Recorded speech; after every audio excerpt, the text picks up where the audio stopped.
tao. So when do you balance practicality and et cetera, et cetera? This has to define you. Just like my daughter, others should be always asking you, why are you still here? Kasi may nangangailangan doon. Why are you still here? During Yolanda, when we are preparing ourselves, it is not just a call for ourselves. No. It is a call for your family also, a calling for your organization. During sa Yolanda, 2, 3 days, 4 days, 5 days, and I called my wife and I told her na okay lang ako, etc., etc. And then she said, from what I'm seeing from the TV, I guess you will not be home soon. Sabi ko, yes. And then, sabi niya, okay, don't worry. So nagpadala siya ng new set of clothes doon sa akin. And she didn't even ask kailan ako uuwi. Kung sa tingin niya kulang na yung clothes, papadala siya ulit. No? And I realized, not only that I feel blessed, but when you want to follow your passion, it cannot be just your own passion. It has to be a collective calling. When you prepare your organization to address things like this, boss lang ba ang may gusto nito and all the others is just part of the plan? Or is everybody called? Narinig ko kanina yung presentation na kahit nalayo sila sa family nila, kinontinue nila para yung sustainability ng business tuloy-tuloy. No? That's good. But ang question ko din is, did the corporation also took time to honor and explain to the family, immediate family, no, that their parent, their son, their daughter, their mother, father did this for a higher purpose? No? Baka dapat paminsan-minsan yung mga family ng tao nyo, i-gather nyo rin ng ganito at i-honor nyo, thank you for lending your father, mother, son, daughter to the company. Because it's also their call. Kasi kung mag-demand yung family ng time niya, mahahati yung ulo ng tao niya. And you cannot just expect that because they have been paid, that they will do it passionately for you. Everybody has to understand that this is not being done because this is what the company wants to do. But this has to be done because it has a greater impact for everybody. It has to be a collective call. No?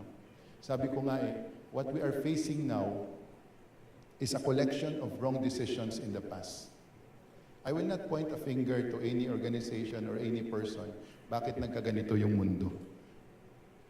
It's a collective wrong. No? When people started cutting trees, kasi mas maganda tignan sa bahay yung mga furnitures na kahoy, and they did not plant again, that's one of those. When government issued permits left and right, that's one of those, etc., etc., etc.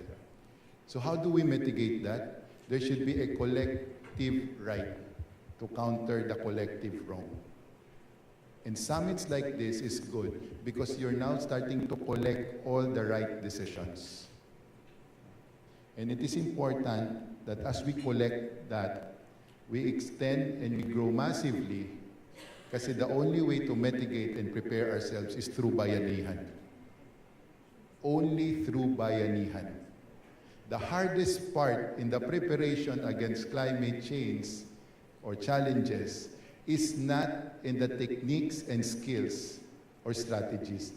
The hardest part is to convince everybody to work together. Public, private, and within the organization to work together. That's the hardest part. Because the biggest problem that the Filipino faces is not just corruption or poverty, but our inability to be united. Okay? And the challenges of nature will always win over us unless we start to be united. So we need to collect the right decisions. We need to gravitate together in what I call, sabi nga doon sa anong movie yun, we need to be able to find our Middle Earth. Hindi pwede may kanya-kanya tayong mundo, tapos sinasabi natin, I have a better template than him. Why would I submit? Kasi mas maganda sa amin, mas makapal yung manual. Okay? But the point here is this, whatever programs we do and initiate, is that bringing people together. Otherwise, kayo lang nag-a-appreciate nun. And it will not address. I'm sure you know the rice terraces. No? The rice terraces, if you look at it, okay, kung may teacher dito, this is just my opinion. Okay? No violent reaction. I'm sure many years ago, the leaders of the Cordilleran tribes gathered together in a ceremony or maybe just having their regular morning coffee. And somebody asked this question, how do we make sure that there will always be rice to cook para sa next generation natin? No? They were discussing this on top of that mountain, and they started to curve the mountain.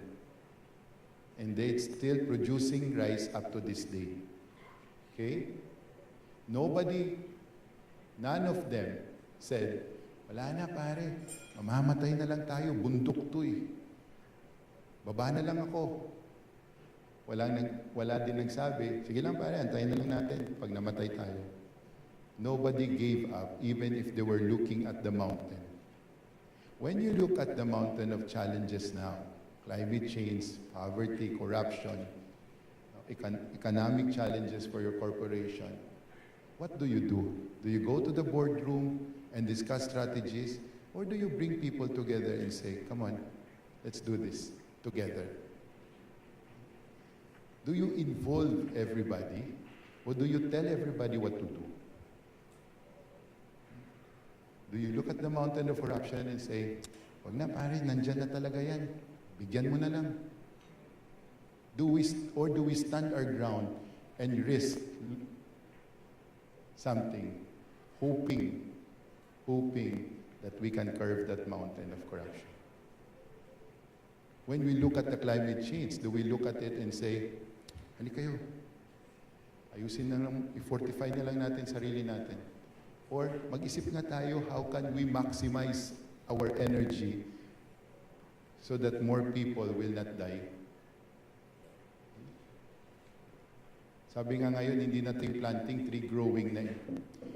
You are in the technology age, maybe you can help DENR by tagging all the trees so that pag hindi na tumubo yun, malalaman nyo sa internet, hindi tumubo. No? And then you start to question them. Nasa IT naman karamihan sa inyo, di ba? Itag nyo. Hindi nila matag-tag eh. Nakalagay lang dun sino nagtanim. After a while, namamatay din yun. Yes, nobody goes back there anymore. Maybe we can have a tie-up that all the trees that you plant will have a, ano ba tawag doon? May nakatag or code. Okay? Naka-satellite yun. Pag namatay, nag-biblink, tapos we go back and plant again. I don't know. Kayo naman yung IT. Hanggang Facebook lang ako. Ang laki na rin ng nanggagawa ng social media. But we need to work together. Sabi sa isang press con doon sa Pangasinan, I gave a talk then there also 3 weeks ago. Sabi niya, sir, why do you keep on rallying these young people when scientists already have said that the effect of climate change is irreversible? Sabi ko, first of all, I'm not a scientist. Second, I am not speaking to you as an undersecretary. I am here as a father and as a Filipino. Now, even if it's irreversible, I don't actually care. But I just want to go home, look my children in the eye. With all honesty, I can tell them, anak, I am giving it a good fight. I don't know, anak, kung mananalo kami.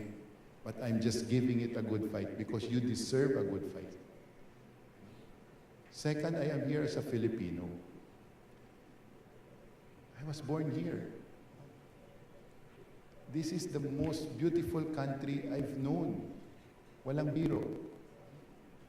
And I cannot just let the effect of climate change slowly erode the beauty, the potential of the Philippines without even giving it a good fight. It doesn't matter if other leaders doesn't do it.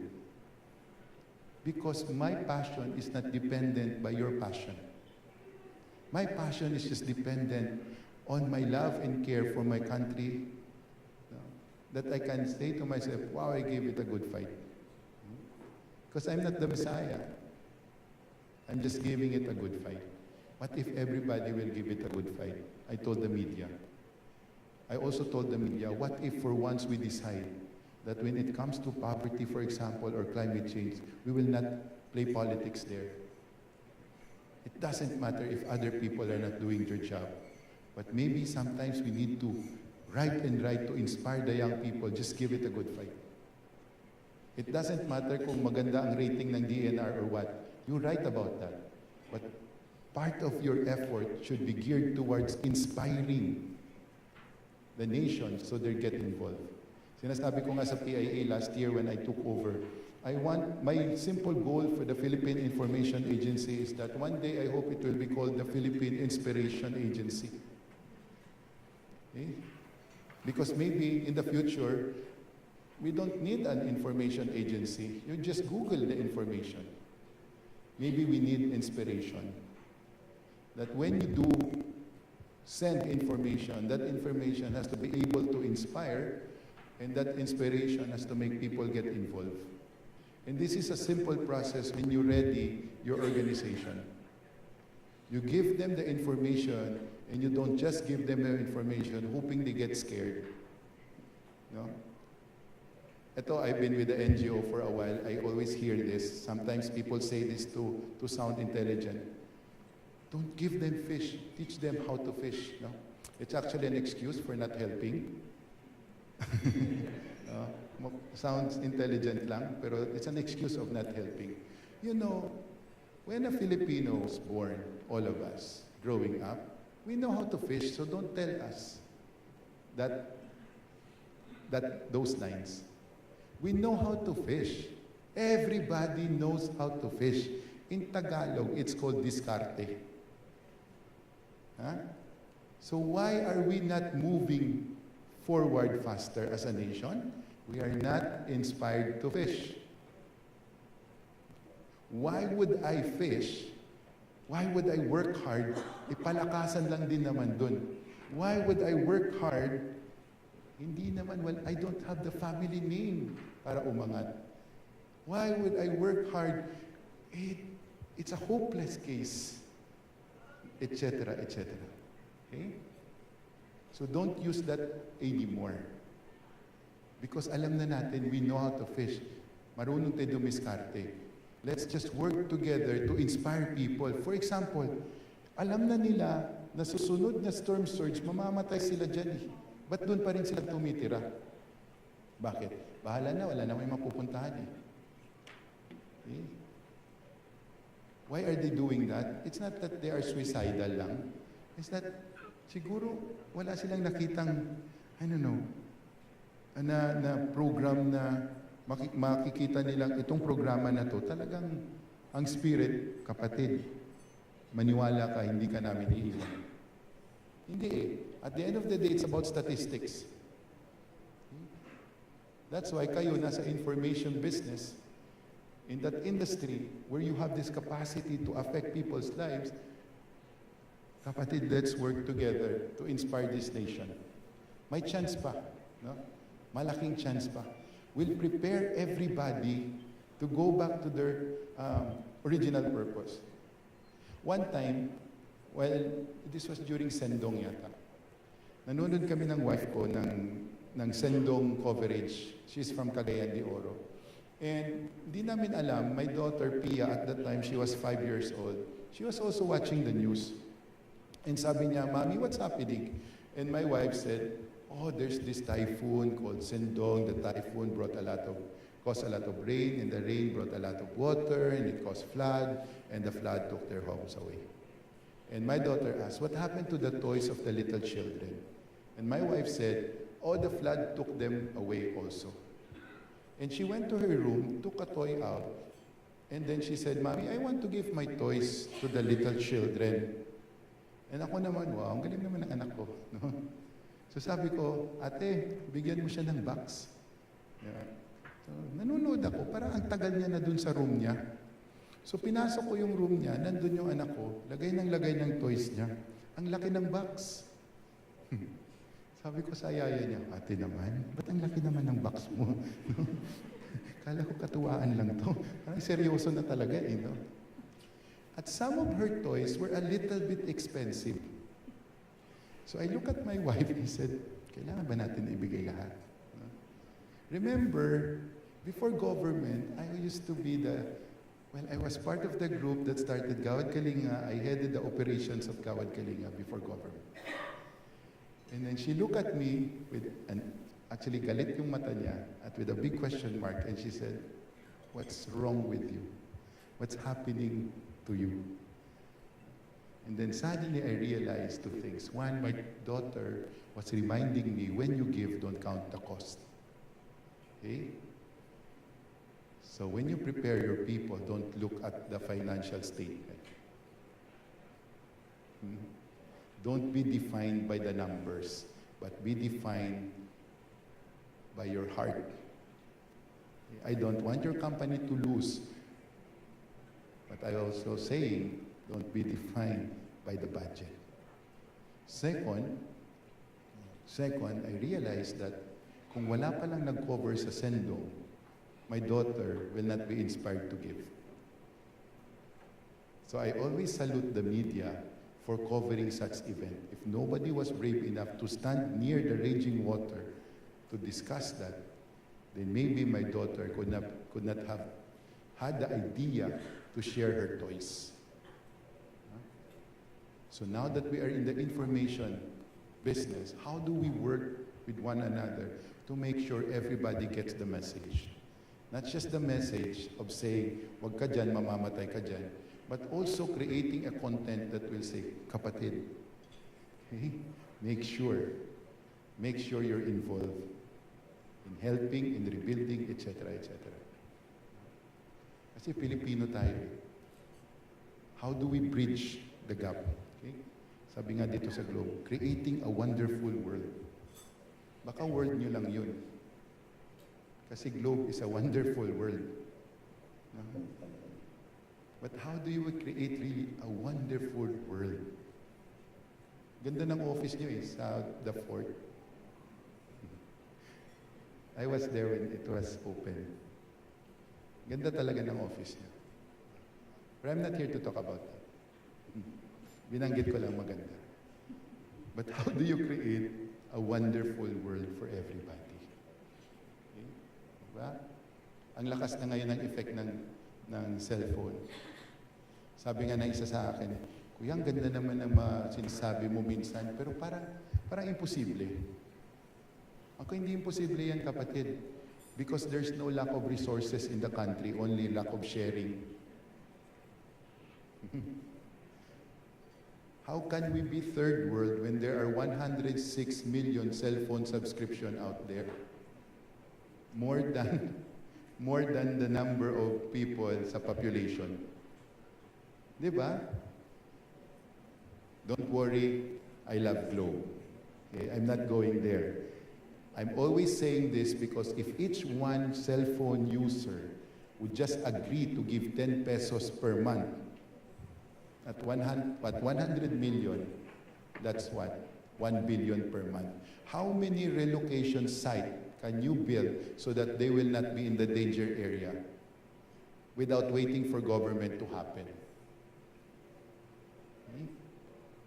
How many schools can be built in the right place with the right material so that when the typhoon comes, they can stay there safely? How many people can we feed now while waiting for the Mayon volcano to erupt? Okay? Sobrang dami. You know why? Because an entire nation decided to give 10 pesos per month. Ang problema sa atin, minsan, we look at big business and we solicit. We forgot that we can also look at ourselves. We look at government and say, what are you doing? Bakit? Sino bang mamamatay? Hindi naman gobyerno, ikaw naman eh. So why would our lives and the lives of others dependent on whether government will be efficient or not? It is our right to demand. Tama yun. I'm not trying to hide government here because I'm part of government. No, it's not that. I think it's about time. It's about time that each person will see his or her role in all of this. No? Kasi ganito yan eh. I recently had a forum, and I will not say kung saan at anong. They had a concern with their union. Kasi sabi daw, hirap ang buhay, etc., etc. So they were demanding a lot of things. Kasi hirap ang buhay. Pero nung tinignan ko, lahat naman tama yung sweldo. Sabi ko, lahat ba kayo sinusweldoan ng tama? Oo naman, sir. Pero kasi sir, kulang pa eh. Okay. O sige. So, lahat pinasok sa room at sabi ko, sino dito yung nagyoyosi at umiinom? Just be honest. Ang daming nag-raise ng hands. Sabi ko, okay, lahat na nag-raise ng hands, lumabas muna.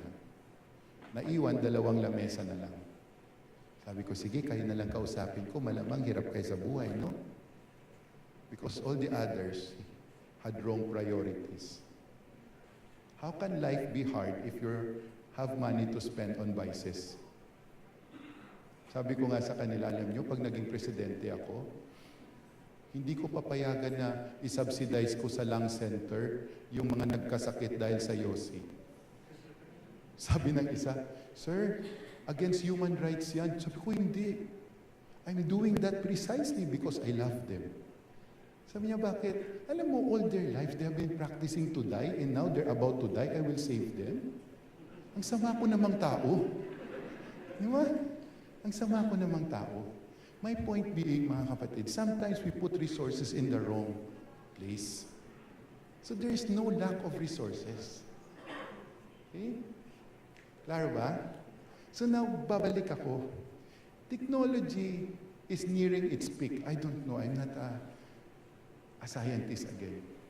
Pero we have enough in infrastructure that will make our lives better.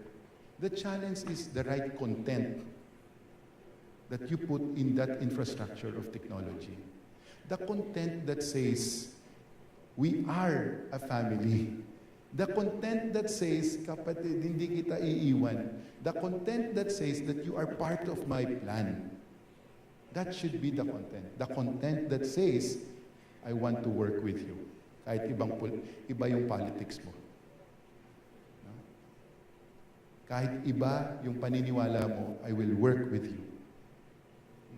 Kahit iba yung company mo, rival tayo, but there are instances we need to work together for the greater good.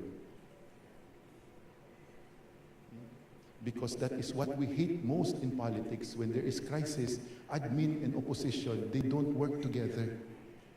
That's why we need to counter that. How? By not shouting against them, by doing it as an example that we can converge together for the greater good. Sabi ko nga sa iba, pag tinanong mo yung company, what do you stand for? Yung iba sasabihin, makabayan, makakalikasan, makadiyos, ano pa ba yun? Makamahirap, no? Dami nun, makamaka.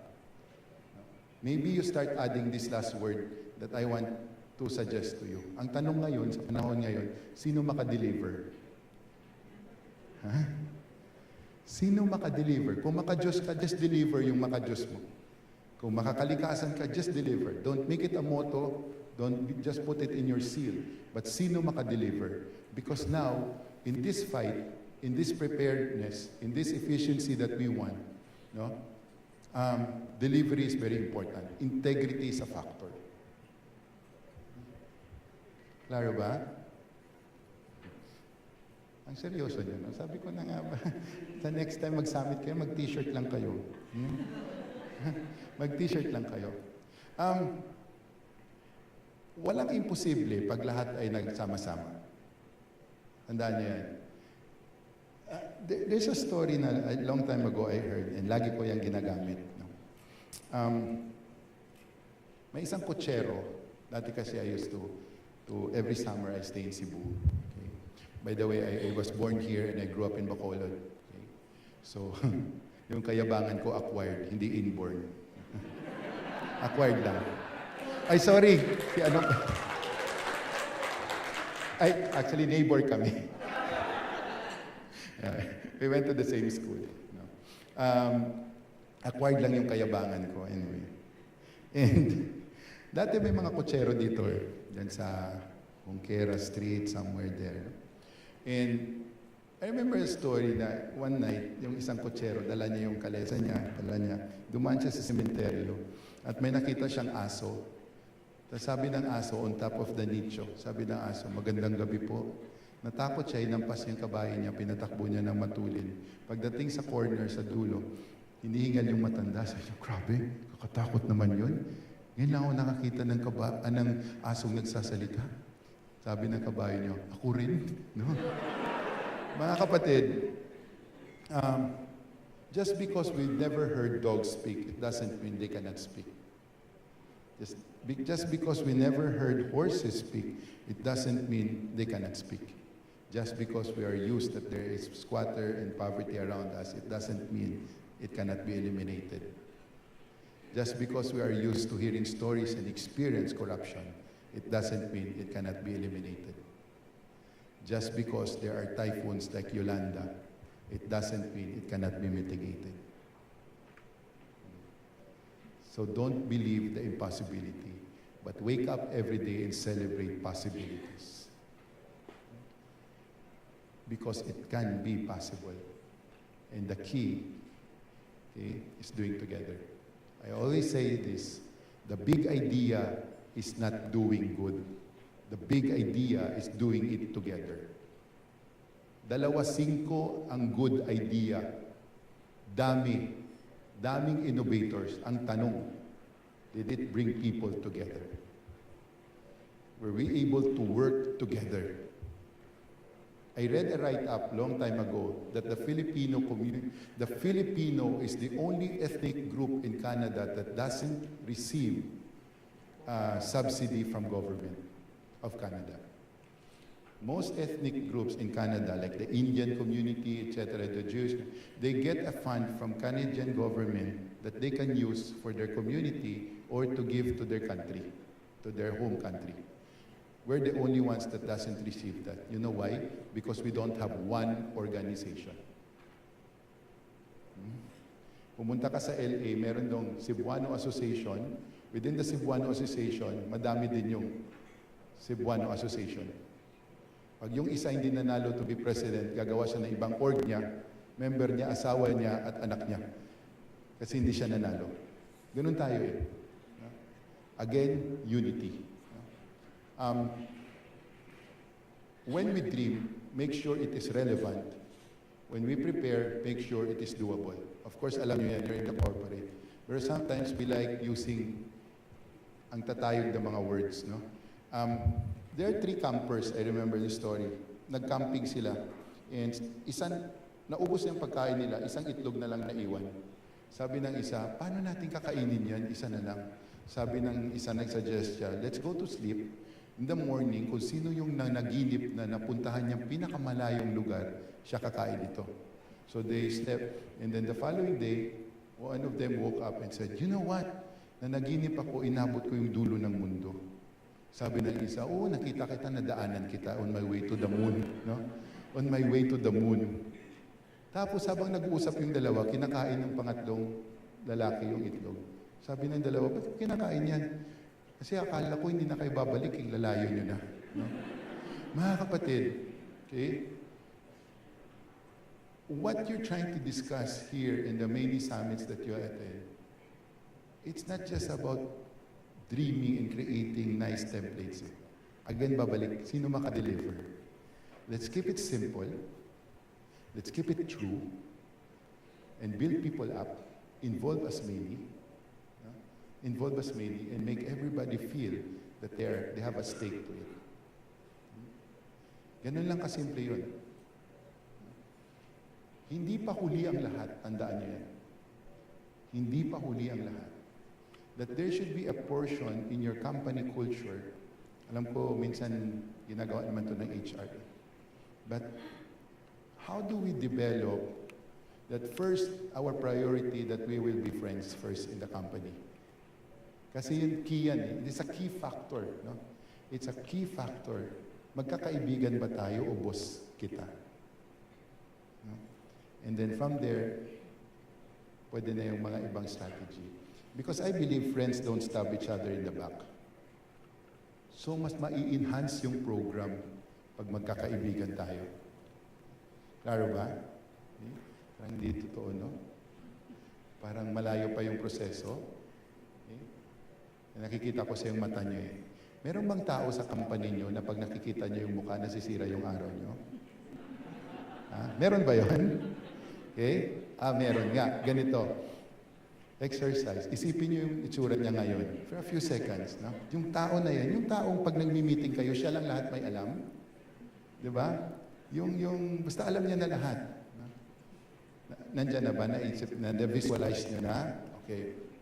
Kung na-visualize nyo na, this is what I want you to do. The next time you see that person, approach him or her and hug him or her. And say, kapatid, salamat. Sana wag kang magbago. Okay? Okay. You know why it is important? You know why it is important? Because that person has been put in your life to test your capacity to love and be patient. Okay? Kung lahat ng tao sa paligid nyo, madali mahalin, ang boring ng buhay mo, and you will never know what kind of a leader and how big your heart will be if that heart is never challenged. How will you know how to prepare your people if you've never been challenged? Okay? If you've never been challenged. A life with problem means there is life. A life with no problem means you're dead. Okay? Kaya again, kapatid, enjoy life. Live it to the fullest, as they say. Wake up every day and say, and tell God, ask this from the Lord. Lord, surprise me today. Huh? Surprise me today. And I will leave you with this. When you fail to prepare, prepare to fail. Okay? But when you prepare, leave room for God to work also. Huwag naman ikaw lang lahat. Hayaan mo naman siya maging Diyos din. Okay? And if there is a last request I want to make sa inyong lahat, I hope this will not be the last time you guys will meet. Okay? I hope you continue to nurture this and grow, that this will become a collection of people with a common purpose that have grown in friendship. And maybe my children will have a fighting chance, because you will continue to spread the virus that you have now. No? That there's the desire to work together. And I hope one day my children will come to me and say, Papa, ang sarap maging Pilipino, ang saya, nasa Pilipinas ako. Because I would know that there were leaders all over, leaders like you, who did not mind whether you are sitting beside a competitor or not, but just said, let's connect our humanity together. Let's prepare ourselves. Let's give it a good fight. Kaya again, good afternoon. Mabuhay po kayo. Daghang salamat sa inyo naman. Thank you. Thank you so much. May we call Ms. Jasmine now to present our token of appreciation to our speaker. Sir, thank you. Yes, sir. Yes. And magiging photo bomber ako, so tatabi na naman ako kay sir.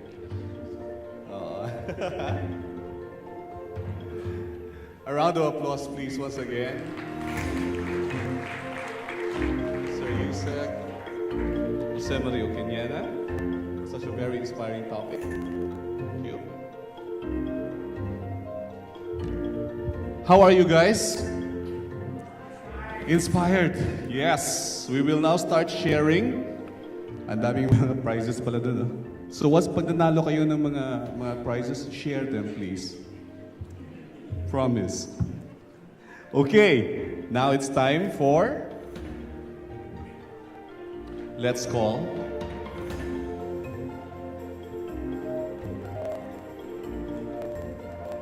To give us a fitting closing message, may we call the Vice President for IT-Enabled Services of Globe Business, Sir Ray Luto.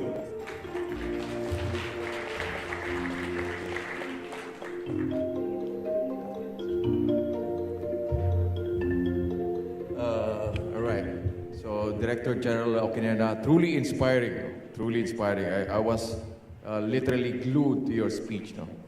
This is truly a momentous day because we were inspired and educated by experts in their own fields. No? We were educated on how to handle disaster preparedness, disaster recovery, and business continuity. All right.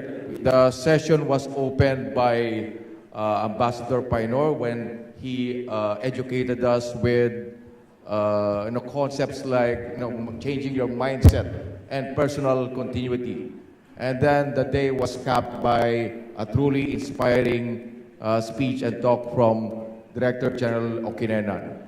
Very inspiring, and truly this is a gift from a person, and we will bring this to our homes. Now, I would like to end this session by imparting upon you, what my team is doing when it comes to disaster recovery and business continuity. So, IT-enabled services, this is my team in Globe, which is part of Globe Business, is enabling small and medium companies as well as large corporations to prepare for disaster recovery and business continuity by delivering services such as cloud services, infrastructure as a service, software as a service, and data center services. So this is, this is a solution that we use to enable our customers, may it be big or small. Now, thank you. Let's give ourselves a big round of applause for being, zealous learners and listeners. So thank you again, and thank you for lending an ear to all our speakers. Thank you, sir. Thank you so much. Okay. Again, in the spirit of giving. But before that, by the way, please don't forget your feedback forms filled up, and you will have your takeaway gift. And that's the bag that I've been wearing. I lost my bag, so I need it replaced. So, more prizes going your way, and a fishbowl with no water. Di namin nilagyan ng water because we wanted to also conserve, our way, nature. Yes, sir. Can you please pick the lucky winners with so many bags here? First 10. Okay. Jojo Henmo Cicino. So we're giving, sir. Yan. Anything.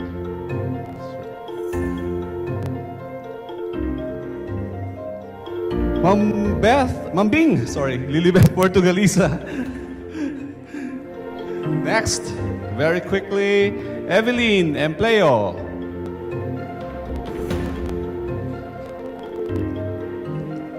We're supposed to give away a satellite phone, kaya lang ang dumating yung charger pa lang, no? So baka next year. So, Harry Pestirla. Harry, you're here. We have one for Gemma Pagusara. Chad Humalon. We have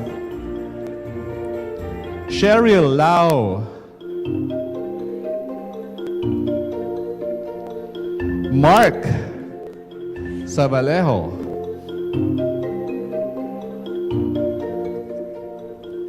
Graham John Habonero. Congratulations, Faye, Austria. Parang lahat yata mananalo. Okay, are we going to go?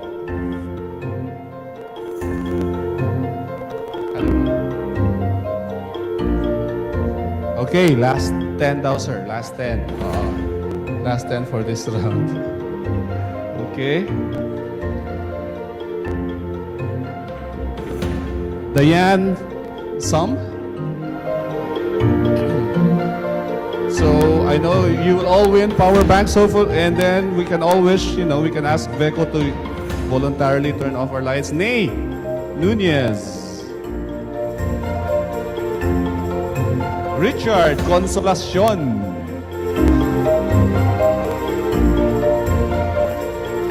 Iris Marie Corbo. Iris Marie Corbo.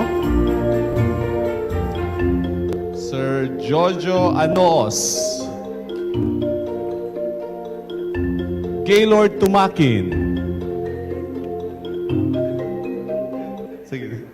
O nga, hindi ko rin alam eh. Kasi it's really nice to give away things you don't own, right? It's, you know. Last three. Rene Ordona. Rene Ferenal. So we have two. And the last one is Pip Simafranca. Okay. As promised, all of you will receive your bags in exchange of the feedback form. So that sporty bag out there is waiting for you. And so, Sir John, thank you po. Thank you so much for generously helping us, share everything. And on behalf of Globe Business, thank you, Miss Jasmine and the rest. And of course, thank you for staying and for being with us. I know it's not just for the bag. I know it's because of the whole learning thing. And thank you to all our speakers. Thank you. Until next time, let's all create a wonderful world. Have a great afternoon. A replay of today's forum can be viewed at specials.sunstar.com.ph/Globe Business Forum. Please check Sunstar online. If you want to replay some of my old jokes today, that's online. Thank you. Today's forum, that's specials.sunstar.com.ph/Globe Business Forum. Maraming salamat po.